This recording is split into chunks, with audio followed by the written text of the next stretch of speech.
Hola, soy Mateo. A la chica que es como mi hermana, Xochitl, le robaron sus partituras 5 minutos antes de la audición que iba a cambiarle la vida. Se las quitaron para que hiciera el ridículo, para que todo el mundo en ese auditorio de ricos viera cómo la chica de la limpieza se humillaba en el escenario más importante del país.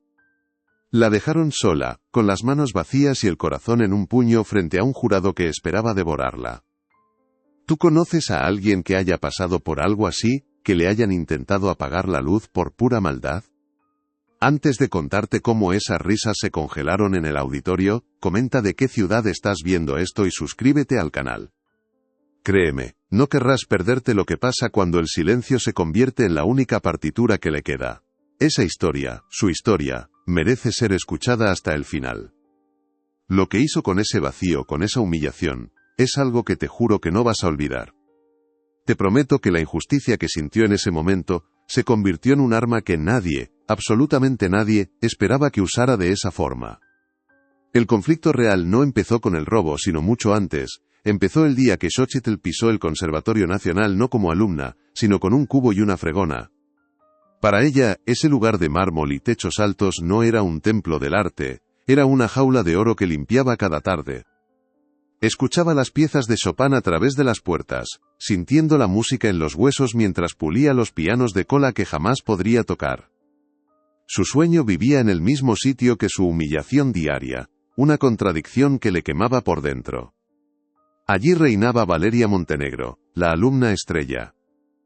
Una chica con un talento técnico impecable, y una arrogancia que lo manchaba todo. Para Valeria y su grupo de amigas, Xochitl era invisible. Una sombra que se movía por los pasillos. O peor, era una ofensa. ¿Cómo se atrevía a alguien con las manos ásperas por la lejía a mirar un piano con tanto anhelo? La despreciaban con miradas, con comentarios susurrados sobre su ropa barata, recordándole a cada instante que ella no pertenecía a ese mundo. Ella solo estaba allí para limpiar la suciedad que ellos dejaban.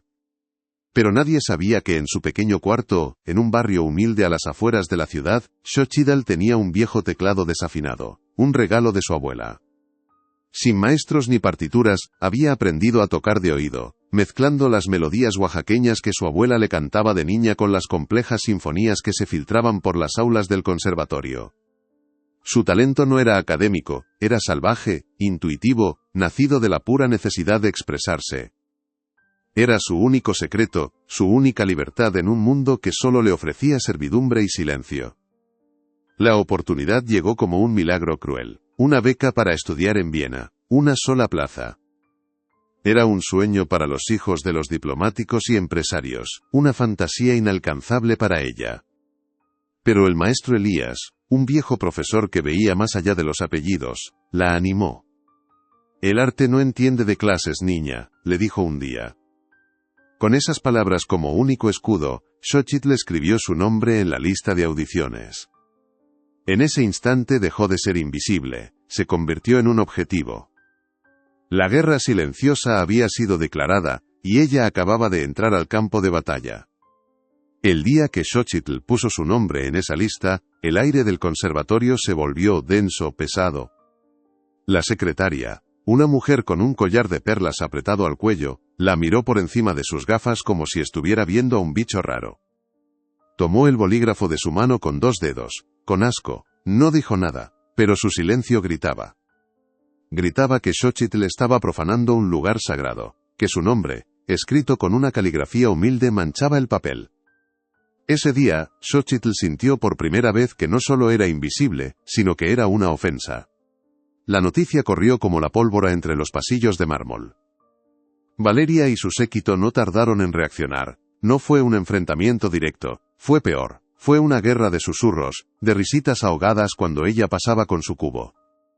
Empezaron a llamarla la concertista de la fregona. Un día, mientras limpiaba el estudio principal, Valeria practicaba una pieza increíblemente difícil. Al terminar, la miró fijamente a los ojos a través del reflejo del piano y dijo, lo bastante alto para que la oyera: «Hay gente que cree que el talento se puede fregar del suelo». ¡Qué ternura! La cosa no se quedó en palabras. Empezaron las pequeñas maldades, las zancadillas invisibles. Un día encontró su armario de limpieza inundado. sus productos arruinados. Otro día, su supervisor la llamó a su despacho. Alguien se había quejado de que la chica de la limpieza pasaba demasiado tiempo escuchando detrás de las puertas, que era una distracción. Era mentira, claro, pero la amenaza estaba ahí. Un problema más, Xochitl, y estás en la calle, le dijo el hombre, sin mirarla a la cara. Le estaban cortando las alas poco a poco, intentando que se rindiera antes de siquiera intentarlo. Fue entonces cuando el maestro Elías empezó a actuar.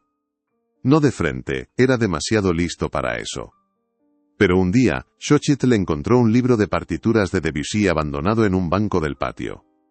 Dentro, una nota escueta: la música no es de nadie, es de quien la siente. No había firma, pero ella supo que era él. Ese libro se convirtió en su tesoro.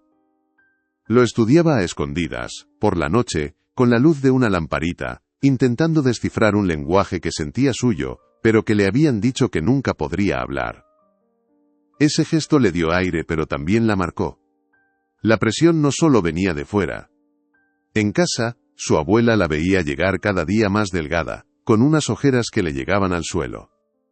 Una noche, mientras le sobaba la espalda, le dijo con esa voz suave que tanto quería: «Mi niña, ¿por qué te haces esto? Ese mundo no es para nosotros. Nacimos para trabajar con las manos, no para soñar con teatros de Viena». Lo decía por amor, por miedo a verla sufrir, pero para Xochitl cada palabra era como una palada de tierra sobre su sueño. Se sentía sola, completamente sola en su lucha. La crueldad de Valeria se volvió más directa, más personal. A 2 días de la audición, Xochitl llevaba puesta la única blusa bonita que tenía. Una, que había comprado de segunda mano pero que cuidaba como si fuera de seda. Valeria, sin querer, tropezó a su lado con una taza de café hirviendo. La mancha marrón se extendió por el pecho de la blusa como una herida abierta. «Ay, perdona, qué torpe soy», dijo Valeria con una sonrisa que no le llegaba a los ojos. Xochitl solo pudo quedarse quieta, sintiendo el calor del café en la piel y el frío de la humillación en el alma. Y entonces llegó el golpe final, el que pretendía romperla del todo.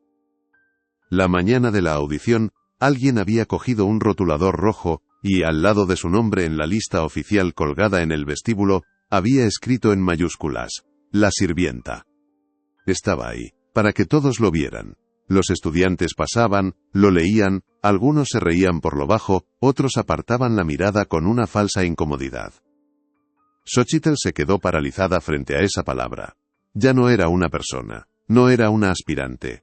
Era una etiqueta, una burla. La habían desnudado en público antes de que pudiera tocar una sola nota. Se quedó allí, plantada frente al tablón, leyendo esa palabra una y otra vez: la sirvienta. No lloró. No gritó. Me contó que sintió un frío que le subía desde los pies y le paralizaba el corazón. Era un frío de humillación pura, de rabia contenida. Se dio la vuelta despacio, sintiendo las miradas de todos como si fueran agujas. Caminó con la espalda recta hasta el baño, se encerró en uno de los cubículos y se apoyó contra la puerta, sin hacer ruido. No quería darles el gusto de escucharla romperse. Solo respiraba, hondo, intentando que el aire no le quemara los pulmones. Justo en ese momento, mientras intentaba recomponerse, escuchó una voz grave y autoritaria en el pasillo.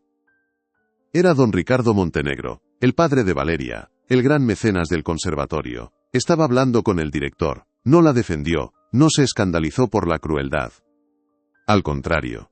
Lo que Xochitl oyó le heló la sangre. Esto es lo que pasa cuando abrimos las puertas a quien no corresponde. Generan problemas, alteran el orden.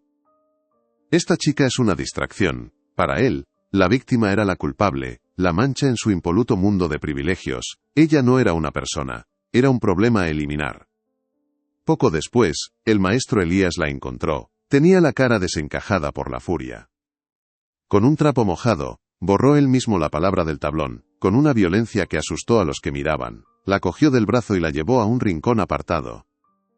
«No dejes que te destruyan, niña», le dijo con la voz temblando. «Esto es lo que hacen cuando tienen miedo. Tu talento les asusta. Pero ten cuidado, Xochitl. La familia Montenegro es dueña de más de la mitad de las paredes de este sitio. No se detendrán con insultos, querrán asegurarse de que no subas a ese escenario. Y entonces, ocurrió algo que la descolocó por completo. Valeria se le acercó al día siguiente, sola, con una expresión de falsa compunción. Oye, Xochitl, siento mucho lo de la lista. Mis amigas a veces son unas bestias, no tienen filtro. Le habló con una suavidad que nunca antes había usado, fingiendo una empatía que no sentía. Incluso le preguntó por la pieza que iba a tocar, ofreciéndole un consejo técnico. Fue una trampa perfecta, una puñalada envuelta en seda. La estaba estudiando, midiendo a su enemiga, preparándose para el golpe de gracia. Xochitl, ingenua, casi le creyó. Esa noche llegó a casa destrozada. Su abuela la vio entrar, pálida y con la mirada perdida. Le preparó un té de tila, como siempre, y se sentó a su lado sin decir nada. Después de un largo silencio, le acarició el pelo y le dijo con la voz rota: «Mi niña, ya está bien. ¿No ves que te estás matando? Ese mundo te está devorando viva. Vámonos a casa, a Oaxaca, allá la tierra es nuestra, la música es nuestra, nadie te va a humillar por ser quien eres. Deja este sueño que solo te trae dolor, por favor». La tentación de rendirse fue inmensa. Pero a la mañana siguiente, algo dentro de ella se había endurecido, la pena se había convertido en una especie de acero frío. Pasó todo el día encerrada en su cuarto, ignorando el mundo. No fue a limpiar. Se sentó frente a su viejo teclado y tocó durante horas, sin parar, hasta que los dedos le dolieron. Cogió las partituras que había transcrito con tanto esfuerzo, su única arma, y las repasó una y otra vez. Eran su historia, su voz, la prueba de que existía más allá de un cubo y una fregona. No iba a renunciar, iba a luchar con lo único que tenía. Llegó el día de la audición. El aire en el conservatorio era denso, casi irrespirable. Caminó por los pasillos de mármol sintiendo cada mirada, cada susurro. Sujetaba su carpeta de partituras contra el pecho como si fuera un escudo. Al fondo del pasillo vio a Valeria, rodeada de su séquito. Sus miradas no eran de burla, sino de una fría expectación.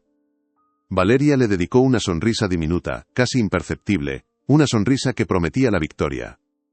En ese preciso instante, Xochitl supo que la guerra no había terminado. De hecho, lo peor estaba a punto de empezar. Entró en la pequeña sala de espera, un cuartucho sin ventanas reservado para los aspirantes. El aire era denso, olía a madera vieja y a nervios. Se sentó en una silla desvencijada, abrazando su carpeta como si fuera un bebé. La abrió por enésima vez, solo para asegurarse.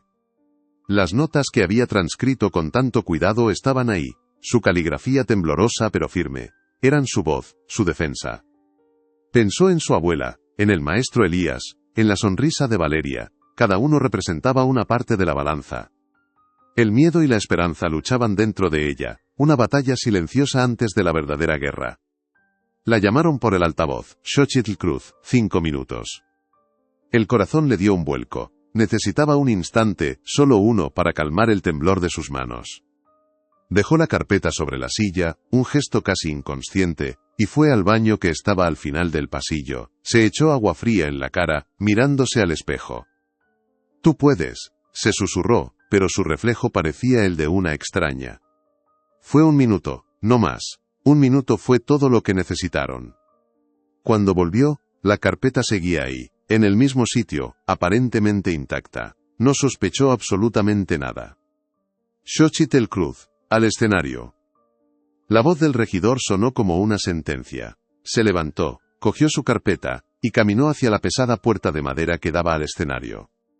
Cada paso resonaba en el pasillo silencioso. Sentía el murmullo del público al otro lado, un monstruo de 1000 cabezas esperando para juzgarla. La luz que se filtraba por debajo de la puerta parecía la entrada a un tribunal. El regidor la miró con impaciencia, casi con desdén. Le abrió la puerta y el torrente de luz del escenario la cegueó con acento agudo por un instante. Era el momento. No había vuelta atrás. Dio un paso hacia la penumbra del lateral del escenario, justo antes de entrar en el foco principal. Quería dar un último vistazo a la primera página, solo para anclar su mente. Abrió la carpeta. Y el mundo se detuvo. Estaba vacía. Las hojas no estaban. Solo el cartón desnudo la miraba fijamente. Un vacío absoluto. Su cerebro no podía procesarlo. La revisó una y otra vez con manos temblorosas, como si las partituras pudieran materializarse por pura voluntad. Pero no había nada. Le habían arrancado el alma, dejándola hueca, expuesta, a segundos de la humillación total. Un sudor helado le recorrió la espalda. El pánico era una bestia que le subía por la garganta, ahogándola. Su primer impulso fue dar media vuelta, correr, desaparecer por los pasillos de servicio donde pertenecía. Escuchó una risita ahogada desde la primera fila del público. Juraría que era la voz de Valeria. El jurado la esperaba, con los rostros impasibles. El regidor le hizo una seña brusca, indicándole que entrara ya. Estaba atrapada. No había escapatoria. Era una pesadilla hecha realidad, desnuda en el centro del mundo, sin nada que decir, sin nada que tocar. Justo cuando sus pies empezaban a retroceder, una mano se posó en su hombro. Era el maestro Elías. Había visto todo desde un rincón oscuro. Su rostro no mostraba sorpresa, sino una ira profunda y controlada. Miró la carpeta vacía en sus manos, y luego la miró a los ojos. No necesitó preguntar. «No les concedas esta victoria, Xochitl», le dijo en un susurro feroz. «Tu música nunca ha estado en un papel. La llevas aquí dentro». Se golpeó el pecho suavemente. «Toca desde ahí, toca tu verdad, haz que se arrepientan de haberte subestimado». Las palabras del maestro fueron como una descarga eléctrica. El miedo no se fue, pero la rabia fue más fuerte. Una rabia fría, lúcida, poderosa. Levantó la vista y miró hacia la luz del escenario, ya no como un lugar de ejecución, sino como su arena de combate. Asintió, una sola vez, con una determinación que no sabía que poseía. Con un gesto deliberado, dejó caer la carpeta vacía al suelo. El sonido del cartón contra la madera fue un portazo a su antiguo yo. Enderezó la espalda y caminó hacia el piano, sin partituras, sin promesas, solo con el fuego de la injusticia ardiéndole en las venas. Se sentó frente al piano. El silencio del auditorio era un monstruo que pesaba sobre sus hombros. Podía sentir la mirada de Valeria desde la primera fila, una mezcla de triunfo y desprecio. El jurado, con Madame Dubois al centro, la observaba con una frialdad clínica, como si fuera un insecto bajo un microscopio. Me contó que en ese instante, cada gramo de su ser quería huir. No había partitura, no había guía, solo el abismo de las 88 teclas, y el eco de la humillación. Estaba sola, completamente expuesta, en el centro de un circo que esperaba verla caer. Pero entonces, cerró los ojos. Y el auditorio desapareció. Ya no estaba en ese templo de mármol frío, sino en el patio de tierra de su casa, con el olor a lluvia y a la albahaca que plantaba su abuela. Escuchó la voz de la anciana cantando una vieja canción de cuna oaxaqueña, una melodía que era a la vez triste y fuerte. La rabia por el robo, la vergüenza de la palabra pintada en el tablón, todo ese veneno se transformó. Dejó de ser miedo y se convirtió en un combustible helado y puro.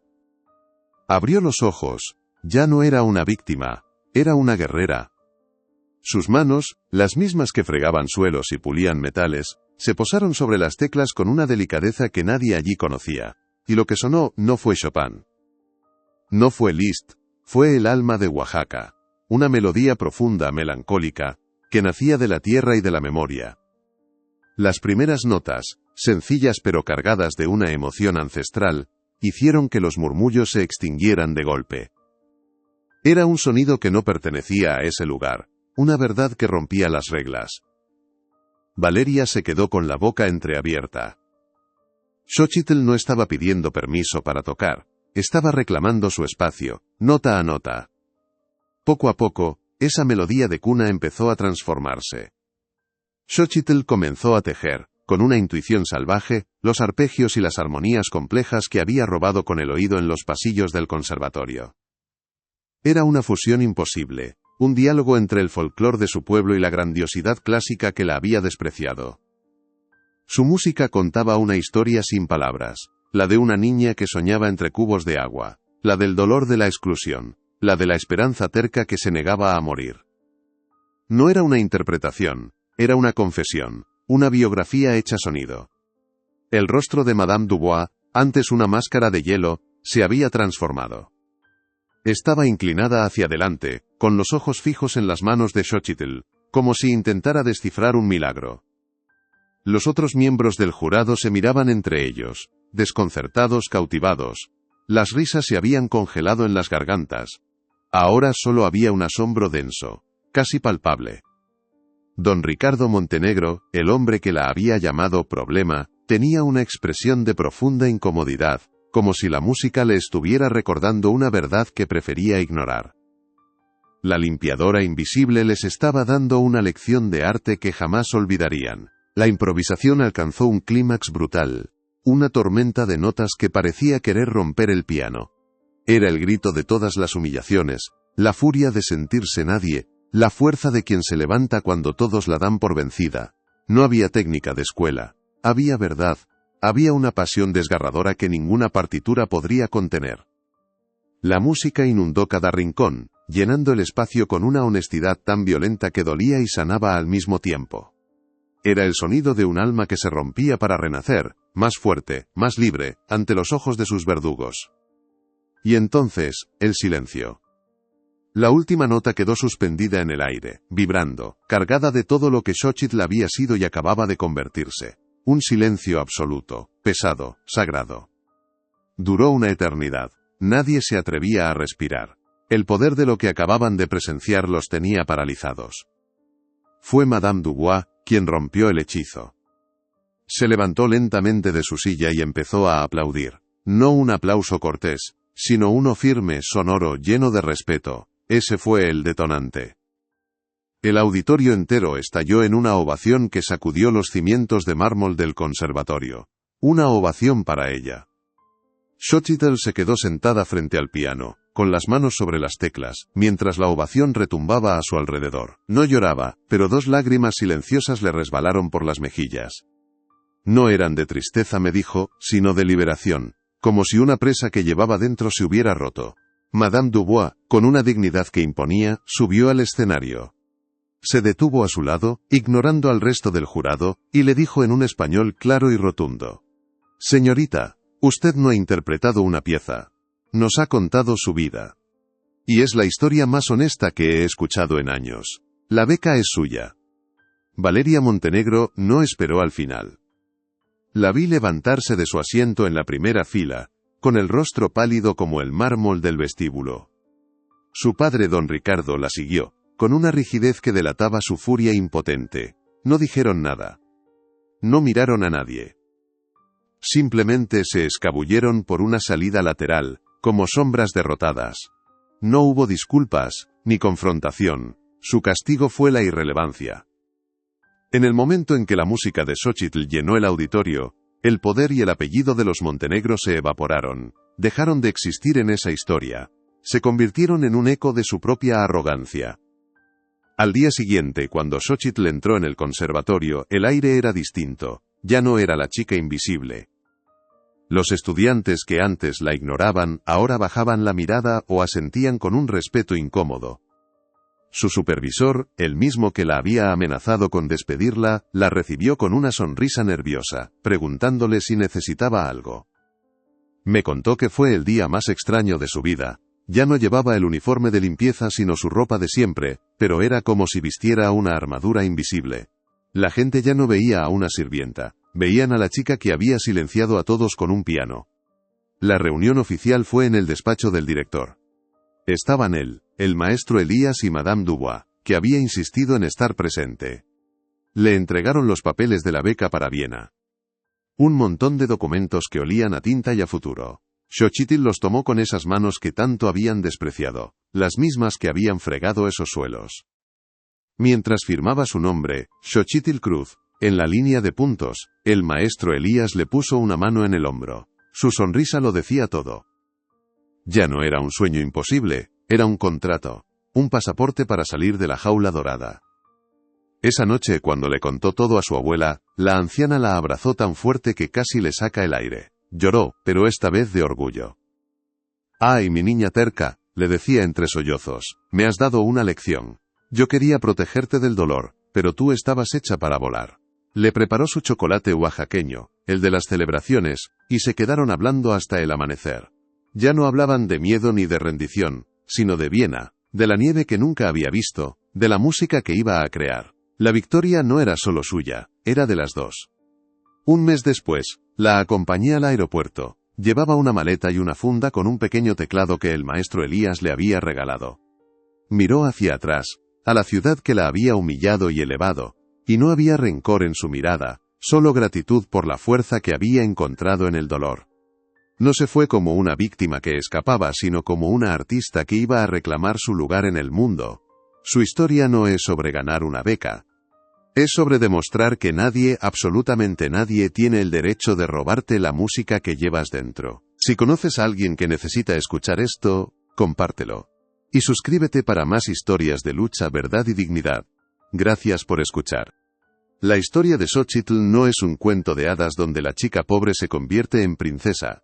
Es mucho más crudo y real que eso. Su victoria no fue solo ganar una beca para Viena, fue demostrar que la dignidad no se puede robar como un puñado de partituras.